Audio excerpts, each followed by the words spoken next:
اعوذ باللہ من الشیطان الرجیم سورۃ البینۃ مدنیہ بسم اللہ الرحمن الرحیم لم يكن الذين كفروا من أهل الكتاب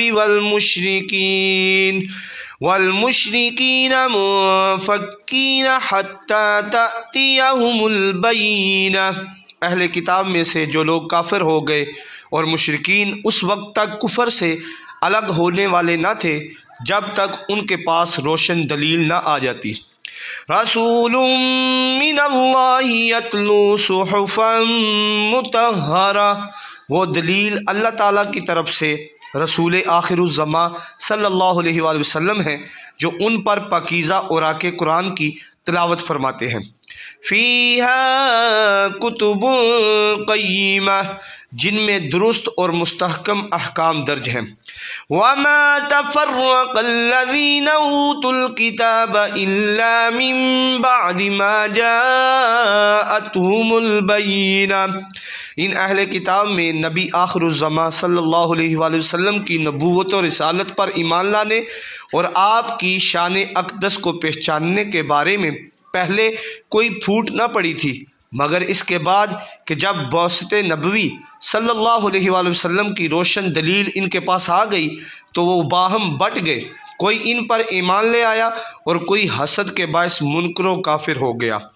وما امروا الا ليعبدوا الله مخلصين له الدين حنفاء ويقيموا الصلاة ويؤتوا الزكاة وذلك دين القيمة،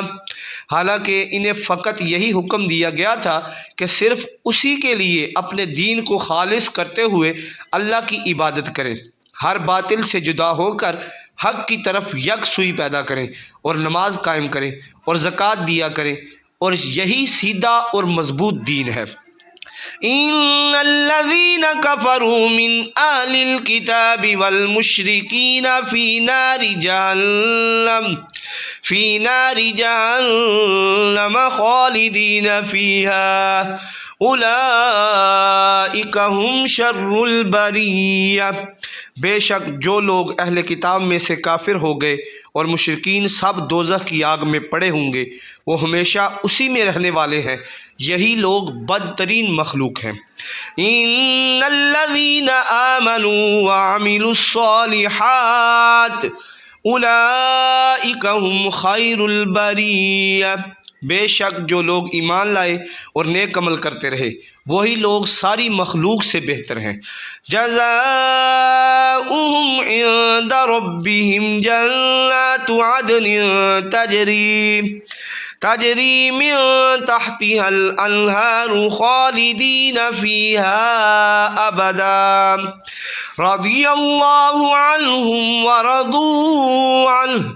ذالک لمن خشی ربہ، ان کی جزا ان کے رب کے حضور دائمی رہائش کے باغات ہیں جن کے نیچے سے نہریں رواں ہیں، وہ ان میں ہمیشہ ہمیشہ رہیں گے، اللہ ان سے راضی ہو گیا ہے اور وہ لوگ اس سے راضی ہوئے ہیں۔ یہ مقام اس شخص کے لیے ہے جو اپنے رب سے خائف رہا۔ اللہ تعالی ہمیں عمل کی توفیق عطا فرمائے۔ صدق اللہ العظیم۔